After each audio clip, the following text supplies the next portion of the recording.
Friend, आज Newton का कविता आपके सामने प्रस्तुत करेंगे और यह न्यूटन का कविता गुरुत्वाकर्षण से रिलेटिव है।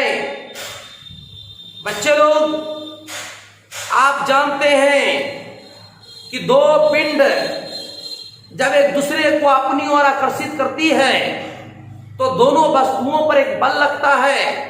इन दोनों वस्तुओं के बीच लगने वाले बल को गुरुत्वाकर्षण बल कहते हैं। इसी को अंग्रेजी में ग्रेविटेशनल फोर्स कहते हैं। बच्चे लोग, गुरुत्वाकर्षण के खोज होने के पहले कई वैज्ञानिकों ने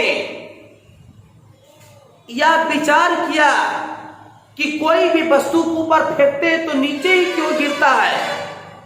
इसका सफल व्याख्या किसी के द्वारा नहीं हो पाया, लेकिन एक महान वैज्ञानिक जिसे फिजिक्स का पिता कहते हैं बच्चे लोग, फादर ऑफ फिजिक्स न्यूटन, जिनका पूरा नाम सर आइजैक न्यूटन है, इन्होंने न्यूटन गुरुत्वाकर्षण का सफल व्याख्या किया। बच्चे लोग, इन्होंने एक शाम के समय में एक बगीचा में घूम रहे थे और उस समय शाम के टाइम में एक सेब के पेड़ से एक सेब टूटकर गिरा। न्यूटन नामक वैज्ञानिक को लगा कि यह सेब टूटकर नीचे क्यों गिरी या ऊपर क्यों नहीं गया। इसके बारे में न्यूटन नामक वैज्ञानिक को 5 साल तक प्रयास करना पड़ा और 5 साल के प्रयास करने के बाद इन्होंने गुरुत्वाकर्षण का खोज किया। बच्चे लोग, पृथ्वी में गुरुत्वाकर्षण है जिसका मान 9.8 मीटर प्रति सेकंड स्क्वायर होता है और इसी गुरुत्वाकर्षण के कारण कोई भी वस्तु को ऊंचाई पर फेंकने पर वह पूरा पृथ्वी पर आकर गिरती है। आसमान अर्थात ऊपर का ग्रेविटेशनल फोर्स बहुत कम होता है, पृथ्वी का ग्रेविटेशनल फोर्स अधिक होता है।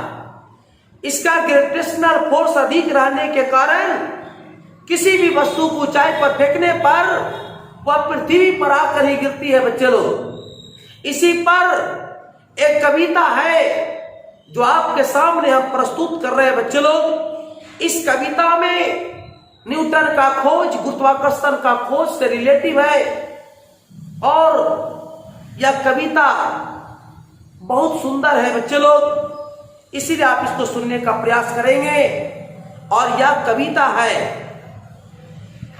शाम सुहानी थी, पेड़ों पर पत्ते झूम रहे थे, धीरे धीरे एक बाग में न्यूटन घूम रहे थे। टपका शोर हुआ, न्यूटन ने देखा मुड़कर पीछे, किसी पेड़ में एक सेब था, गिरा टूटकर नीचे। लगे सोचने सेब टूटकर नीचे ही क्यों आई, धीरे धीरे सारी बातें समझ गए फिर न्यूटन। धरती में एक बड़ा आकर्षण, चुंबकाकर्षण, इसी आकर्षण के बल पर हम धरती पर हम रहते हैं। धरती के इस ताकत को हम गुरुत्वाकर्षण कहते हैं। ये गुरुत्वाकर्षण है। बच्चे लोग, आज धरती पर कोई भी वस्तु है, या वह सजीव हो या वह निर्जीव हो, वो सब अपने अपने स्थान पर टिका हुआ है तो सिर्फ गुरुत्वाकर्षण के कारण। बच्चे लोग, अगर आप अपने स्थान पर बैठे हैं, हम अपने स्थान पर खड़ा होकर पढ़ा रहे हैं, घड़ी अपने स्थान पर व्यवस्थित है, पंखे अपने स्थान पर टिका हुआ है, पेच अपने स्थान पर है, हर चीज अपने स्थान पर है। यह इसकी मूल वजह है गुरुत्वाकर्षण।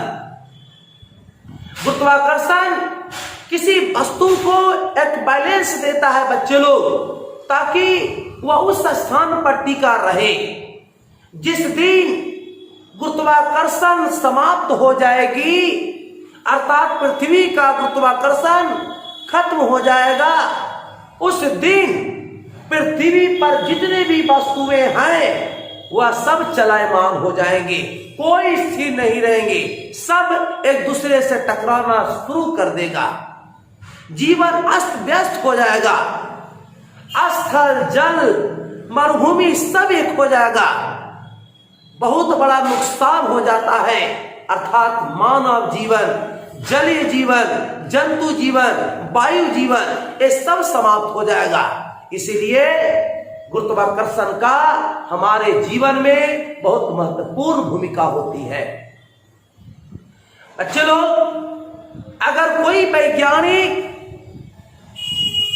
चंद्रमा पर जाता है किसी चीज की खोज करने के लिए कि वहां जीवन संभव है या नहीं, वहां नमी है कि नहीं, वहां पानी है कि नहीं, वहां ऑक्सीजन है कि नहीं, तो कोई भी वैज्ञानिक अंतरिक्ष में जाता है तो वहां जैसी वहां की धरती पर उतरता है तो उस तरह से नहीं चलता है जैसे हम लोग पृथ्वी पर चलते हैं, क्योंकि चंद्रमा का जो गुरुत्वाकर्षण बल है बहुत कम है और वह किसी वस्तु पर उतना मजबूती से बल नहीं लगा पाता है। वहां पर जाने के बाद अपने आप को हल्का महसूस होता है, लगता है कि हमारे ऊपर कोई ज्यादा बल पृथ्वी का नहीं लग रहा है, इस तरह का आकर्षण होता है। माने ऐसा लगता है बच्चे लोग जैसे आप पृथ्वी पर मान लिया जाए कि 5 इंची का दीवार है, 10 इंची का दीवार है और वो धरती से कम 20 फीट की ऊंचाई पर है, आपको पकड़ने का कोई सहारा नहीं है, इधर उधर दोनों तरफ गड्ढा है। अब 10 इंची की दीवार पर चलते हैं तो कितना बैलेंस बना के चलते हैं, बाएं दाएं आगे पीछे देखते रहते हैं कहीं गिर न जाए। तो उस तरह से चंद्रमा की धरती पर भी बैलेंस बना के चलना पड़ता है। अगर आप जिस तरह से पृथ्वी पर चलते हैं साधारण कदम से भी, उस कदम से, उस चाल से अगर चंद्रमा पर चलेंगे तो आप गिर जाएंगे, अर्थात अपने आप के एहसास होगा कि हम हवा में उड़ रहे हैं। चंद्रमा पर जाने के बाद जैसे वहां पर वैज्ञानिक उतरता है तब अपनी एक पैर को आगे बढ़ाता है तो एक बैलेंस बनाता है बच्चे लोग, और बैलेंस बना करके फिर पीछे वाले पैर को आगे बढ़ाता है और यही क्रम वहां पर होता है। इसकी वजह क्या है? इसकी वजह है गुरुत्वाकर्षण बल का कमजोर होना। गुरुत्वाकर्षण बल कमजोर है, इसीलिए इस तरह से वहां वैज्ञानिकों को चलना पड़ता है। तो बच्चे लोग, मैं कविता कह के मैं इतना कहानी सुना दिया हूं क्योंकि ये भी जानकारी रखना जरूरी है।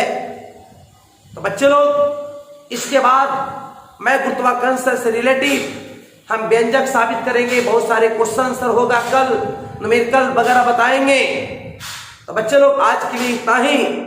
अगर हमारी कविता पसंद पड़ा तो आप इसको लाइक कीजिएगा, सब्सक्राइब कीजिएगा, और अगर किसी प्रकार की दिक्कत है तो आप हमें सुझाव भी दीजिएगा। धन्यवाद।